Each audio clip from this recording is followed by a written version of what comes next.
இன்னைக்கு சில பெண்கள் ஃபேஷனா சொல்றத நம்ம பார்த்திருப்போம். எனக்கு சமைக்கலாம் தெரியாது, எனக்கு வீட்டு வேலை எல்லாம் செய்ய தெரியாது, நான் பாத்திரம் எல்லாம் தேய்க்க மாட்டேன்ப்பா அப்படின்னு சொல்லி நிறைய பேர் சொல்றதை கேட்டிருப்போம்.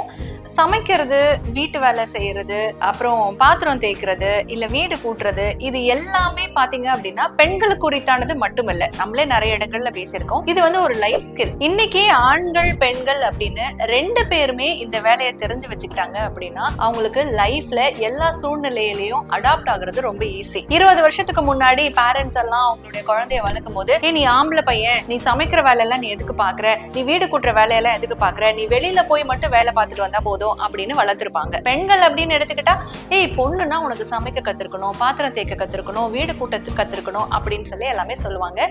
ஆனா நம்ம ஜெண்டர் ஈக்குவாலிட்டி அப்படிங்கிற விஷயத்த வீட்டுல இருந்தே எடுத்துட்டு வரணும். இப்ப இருக்கக்கூடிய பேரண்ட்ஸ்க்கு முக்கியமா நீங்க நினைச்சுக்க வேண்டிய விஷயம் என்ன அப்படின்னா, உங்களுக்கு ஆண் குழந்தையா இருக்கட்டும், பெண் குழந்தையா இருக்கட்டும், சமைக்கிறது, வீட்டை கிளீனா வச்சுக்கிறது, பாத்ரூம் கிளீன் பண்றது, வீட்டுல இருக்கக்கூடிய பொருட்கள் எல்லாம் அரேஞ்ச் பண்ணி அழகா அடுக்கி வைக்கிறது அப்படிங்கிறது லைஃப் ஸ்கில். அது பெண்கள் மட்டும்தான் செய்யணும், ஆண்கள் மட்டும்தான் செய்யணும் அப்படின்லாம் கிடையாது. அதே மாதிரி வெளியில போய் இருக்கக்கூடிய வேலை, அதாவது இபி பில்ஸ் கட்டுறது, இல்ல சிலிண்டர் போய் எடுத்துட்டு வரதா இருக்கட்டும், மளிகை கடைக்கு போயிட்டு பொருட்கள் வாங்கிட்டு வரக்கூடிய வேலையா இருக்கட்டும், வெளியில போய் பண்ணக்கூடிய வேலைகள் எல்லாமே பெண்களும் தெரிஞ்சு வச்சுக்கணும். அப்போ இந்த ஜெண்டர் ஈக்குவாலிட்டிய நம்ம வீட்ல இருந்து எடுத்துட்டு வந்தோம் அப்படின்னா அவங்களுடைய மேரேஜ் லைஃப்ல ஆண்கள் பெண்கள் ரெண்டு பேருமே ஓரளவுக்கு அவங்களால அட்ஜஸ்ட் பண்ணி இருக்க முடியும். ஏன்னா இன்னைக்கு நிறைய திருமணங்கள்ல அடிப்படையா வரக்கூடிய பிரச்சனையே, நீ இந்த வேலை மட்டும் தான் செய்வியா, நீ அந்த வேலை மட்டும் தான் செய்வியா அப்படின்னு ரெண்டு பேருமே அடிச்சுப்பாங்க. அதனால நம்ம வளர்க்கும் போதே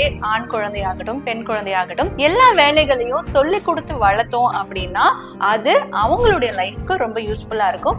எங்க வீட்டுல நாங்க அதை தான் ஃபாலோ பண்றோம்.